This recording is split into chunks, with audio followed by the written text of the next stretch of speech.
नमस्कार, आप सुन रहे हैं खबर आज की। आज दिनांक 4 सितंबर 2025, माह भाद्रपद शुक्ल द्वादशी। चलिए दोस्तों, बढ़ते हैं देश की खबरों की ओर। डोनाल्ड ट्रंप ने भारत के व्यापारिक संबंधों को लेकर जोरदार बयान दिया है। उन्होंने भारत को दुनिया का सबसे अधिक टैरिफ वाला देश बताते हुए कहा कि भारत अमेरिकी उत्पादों जैसे कि हार्ले डेविडसन मोटरसाइकिल पर 100% टैरिफ वसूलता है, जबकि अमेरिका भारतीय उत्पादों पर कम शुल्क लेता है। ट्रंप ने यह भी बयान दिया कि भारत ने उन्हें नो टैरिफ का प्रस्ताव दिया था, लेकिन यह केवल अमेरिका द्वारा टैरिफ लगाने के बाद ही संभव हुआ है। इस पर भारत ने जवाब देते हुए कहा कि टैरिफ अन्यायपूर्ण और अव्यावहारिक है और सरकार अपने किसानों, मछुआरों और डेयरी उत्पादों के हितों में समझौता नहीं करेगी।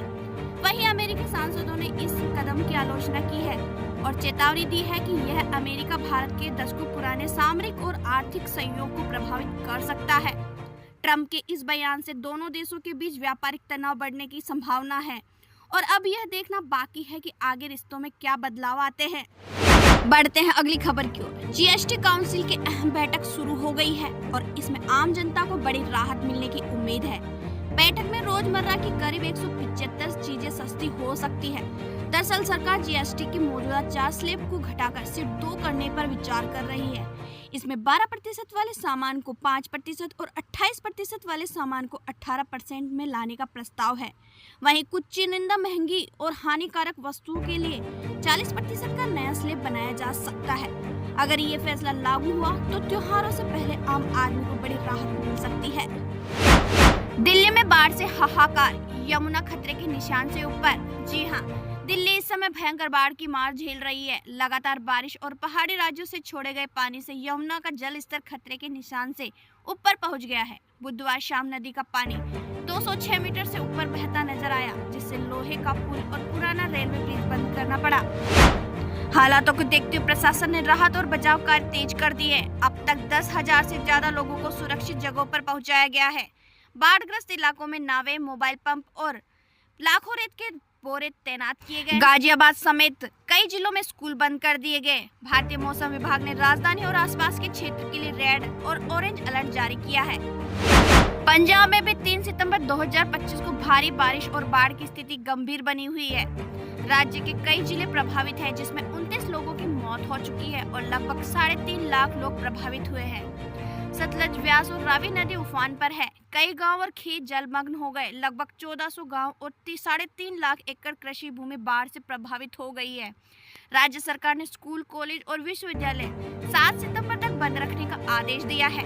भारतीय मौसम विभाग ने भारी बारिश की चेतावनी जारी की है। मुख्यमंत्री भगवंत मान और राहत संगठन एनडीआरएफ व सेना राहत कार्यों में लगे हुए हैं। लोगों से ऊंचे स्थानों पर शरण लेने और प्रशासन के निर्देशों का पालन करने की अपील भी की गई है।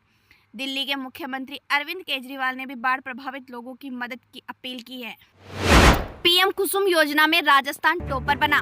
प्रधानमंत्री किसान ऊर्जा सुरक्षा एवं उत्थान महाअभियान योजना के तहत राजस्थान देश में शीर्ष स्थान पर आया है। इससे राज्य के किसानों को सौर बिजली लगभग 3 रुपए प्रति यूनिट की दर से उपलब्ध हो रही है। इसके अलावा 60,000 किसानों को सोलर पंप की सौगात। जी हाँ, केंद्र व राज्य सरकार की साझा पहल में राजस्थान में 60,000 किसानों को पीएम कुसुम योजना के तहत सोलर पंप लगाने के लिए 60% तक अनुदान मिलेगा, जिससे उन्हें बिजली की भारी राहत प्राप्त होगी और आवेदन प्रक्रिया पूरी तरह ऑनलाइन होगी। महिलाओं को मिलेगा 1,20,000 रुपए का घर बनाने का लाभ। जी हाँ, मध्य प्रदेश सरकार ने महिलाओं के सशक्तिकरण के लिए लाडली बहना योजना के साथ अब आवास योजना को भी जोड़ा है। नई पहल के तहत पात्र बहनों को घर बनाने के लिए 1,20,000 रुपए की आर्थिक सहायता दी जाएगी। इस योजना का उद्देश्य हर लाडली बहन को पक्का घर मिले और वे सुरक्षित जीवन जी सके।